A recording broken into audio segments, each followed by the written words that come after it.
Hello, this is Christoph with Kaiserworks presenting Columbus House. I'm going to start with this front elevation photograph. We're working generally with these landscape moves to preserve as much of the existing vegetation as possible, partly due to the fact that it's mature. We have some mature landscape, which is great, and I think also by simply adding in, we can undo a lot of what isn't working for us currently, which primarily is this very unimaginative layout where plants are placed in a row at even spacing. And I think by adding two versus simply eliminating everything, we can make that look more natural.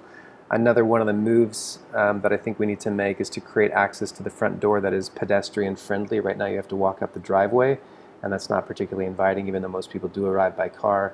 It's nice to create a pedestrian path to the house. We had talked about on site, is that something that's a straight shot to the front door? And I'm suggesting no, it's not. I think we want to create a realm as a forecourt that separates the private realm of the house from the street beyond with somewhat of a buffer. And I'll show that to you in this first sketch. What I'm proposing as a walking path, this could be decomposed granite. That is one way to do that. If we're doing that, I would simply say this becomes a steel edge that separates the quarter-inch decomposed granite that we use on the walk versus what's used in the landscape area proper. But what I think would look nice is reclaimed concrete. So these are large, chunky blocks of concrete that have been broken up, potentially from the backyard of this very same house, because I think we're going to be getting rid of some concrete there, or concrete from your other residents, perhaps. There's a few rules when applying concrete like this, maintaining a 2-inch gap. That's something that I put in the notes on the following page. Is key, and then also using the flat edges, the cast edges at the edge of your field of the stuff. So in the interior you can have broken, chipped, doesn't really matter. But if at the edge you can have the cast edge, that gives us a nice clean look. I would maintain a 4-inch gap here between the existing concrete driveway and this new edge of broken concrete. So this path goes towards the house. It stops 18 inches from the house, and then it turns right in this case, or east, and it terminates in front of the front door. Those 18 inches, what I'm proposing here is a mid-size plant that actually grows very beautifully red and purple. It's called African poinsettia, and I'm seeing that marching along the base of this window. So that African poinsettia in concert with this tree, we're basically replacing this dead Palabrea tree with a Catalpa, which is a mid-size flowering tree. I'm proposing that we plant it directly on center, on axis with this window. And so together the Catalpa and the African poinsettia serve to create a landscape screen to prevent direct visibility in the house. That also gives you a feature as you're looking out of the house. You're focused on this tree versus what's on the street or on the house across the street. This right here is an 8 by 8 by 16, basically a standard cinder block wall with a smooth stucco finish. I'm proposing that we put the house numbers here. This again is something that it's inviting as you're approaching the house. This isn't very plain view. I'm also proposing we do a modern like Neutra lettering. I can send you a link for the exact lettering specification I would propose for this, but that alone, this moment here and a new sconce here, this is the jewelry of the house. I like to say these things will help set this house off without doing much more to the architecture or much more to the building facade itself. A few cues like that really let this start to read as something that's been modernized in a good way that works in harmony with the house. The letter P in the circle here denotes existing to remain. So for example, this is one of the existing lantana bushes, but what I'm proposing is that these are no longer trimmed to be little tiny balls or spheres, but we let these things grow naturally, natural edges. And so by keeping some of these existing plants and adding to them other plants like rosemary and Powis Castle, I think we're going to get a much better mix of plants for this palette on the front side of the house. Instead of putting our grand tree in the front of the house, which I do like having one, instead of putting that sort of dead center, I'm moving that to the right or to the east. In this case, that helps frame the house. As an option, this is not necessary, but as an option, a second tree of this stature could be put on this left side as well. I do think it's generally a good idea to frame a house that's low in stature with large vegetation on the right and on the left, and that helps frame the view of the house. The rest of the plants that I'm showing in here are keyed on a later page, but the idea is that we create a healthy variety of plants, and we're bracketing. So this wall right here is set approximately 10 feet off the house, and that creates just enough space for the walking path, for our African poinsettia against the glass there, and then a space to have 2 butterfly chairs or 2 Adirondack chairs and a coffee table in the front of the house. Whether or not this gets used practically, and I think it actually will in some cases, this creates the feeling of a forecourt and a sense of arrival versus this, which there's no buffer, there's no threshold, there's no sense of anticipation as you're entering into the house. So whether it's for resale or for Airbnb, this sort of move, I think, makes it feel more private once you finally do walk through that front door. Other points on this, I'm reusing a lot of the existing landscape at the edges of this property. I think it does, it's working for us. It creates some separation between you and the neighbors without putting something as pragmatic as a wall, for example. Item number 4 here is actually just off screen, but I'm proposing a mid-sized citrus tree. This could be a pomegranate tree as well. I think adding that with a few of these other plantings is going to be enough of a separation between you and your neighbors to the west. Moving now to the backyard.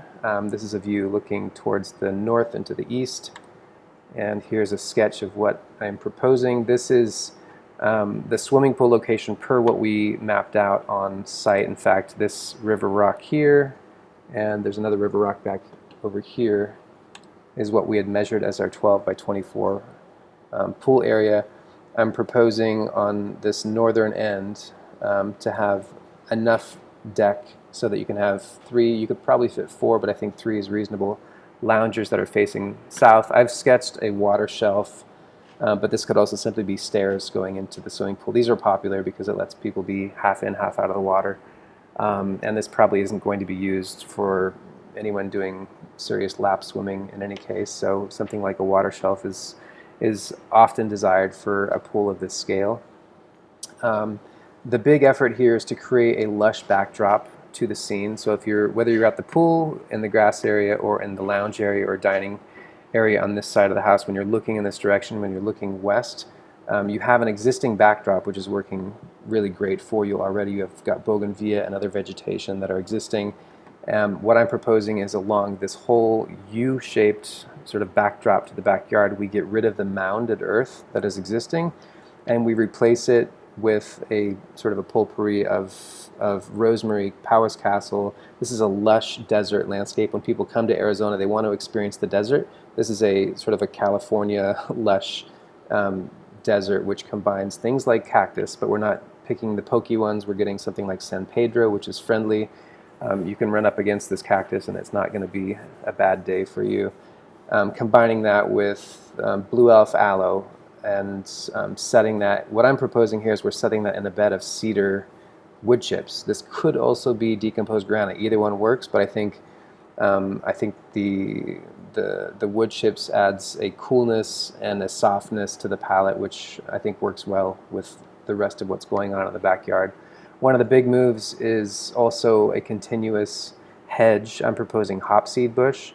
Hopseed you can buy in 5-gallon, 15-gallon, 24-inch box. I would propose 15-gallon.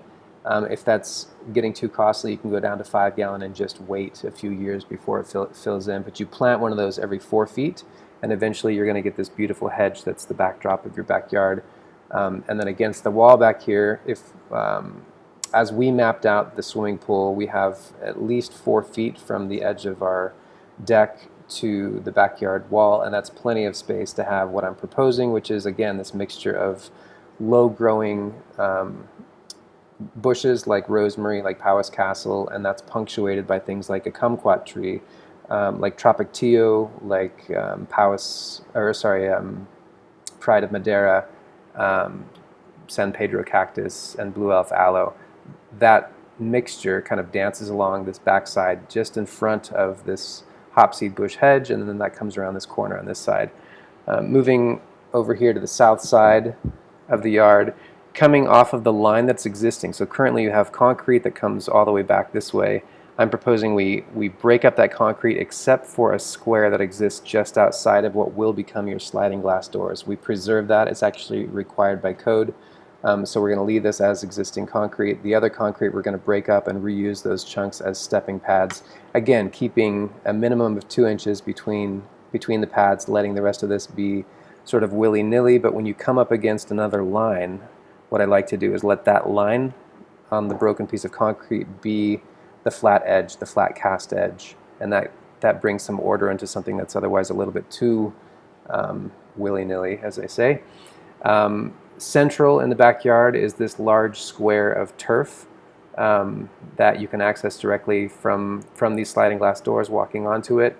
And then separating that turf from the decomposed granite back here is 1/4 inch minus decomposed granite, similar to what you have, actually the same as what you have in the front yard.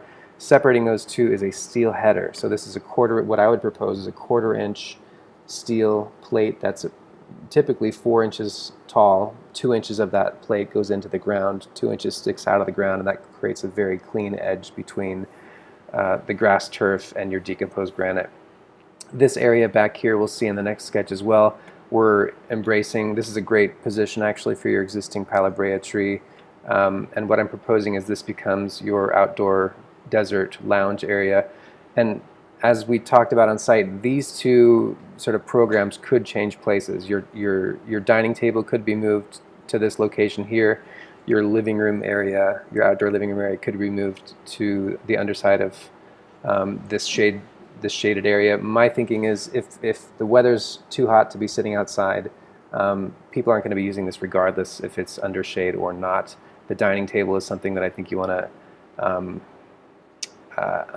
under more weather conditions would be used than the outdoor lounge area. But again, I think either one of these could be, you can switch these out.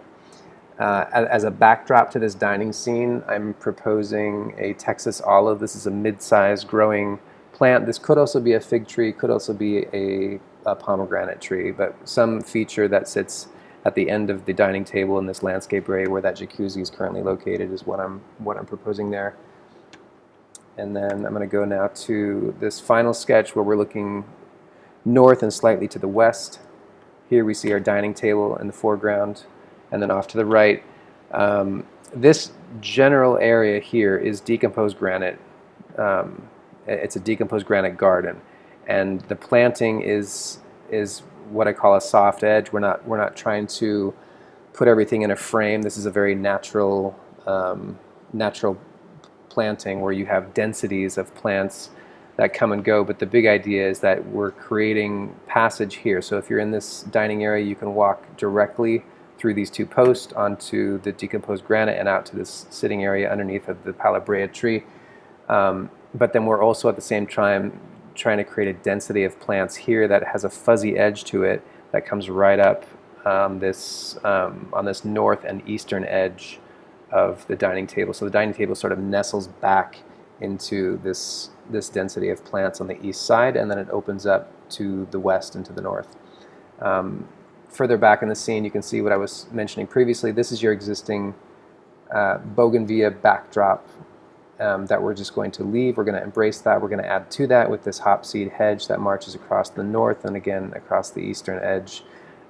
This is not a must-have, but I think what would be nice is to relocate this existing gate that goes into the alley, which is currently, it's the centerpiece of your backyard and it really does not want that much attention. So I would propose we relocate this to the eastern corner as tight as we can go to that corner, possibly 18 inches off of the wall, so that your hopseed bush can grow an 18-inch depth and you have that gate that occurs right at the edge of the hopseed bush. This last page that I'll be showing you is our keyed plant legend, and we have these numbers here on the left correlate with the sketch numbers, and then the number on the right is the quantity that I'm proposing per the sketches. These quantities can change, obviously. This is what I'm proposing is a very reasonable first pass add a landscape palette, that what is always true is that when you first plant, it's not going to be as lush and as large as what I'm showing in the sketch. I'm usually showing like 2 to 3 years in when the plants have had a chance to establish. On the notes here on the right-hand side, I'm also not specifying an exact tree size because that really comes down to budget. 36-inch box is ideal. Minimum tree size that I would suggest is 15 gallons. So when you're pricing this with your landscape subcontractor, I would ask for two prices, one being where the plants are mature or more mature, and then one being where everything, the plants are 1 gallon and the trees are 15 gallons. So that'll give you a good set of options for how much you want to invest on this first pass for the landscape plan. Thank you very much. I look forward to your thoughts on this, and we'll talk to you soon.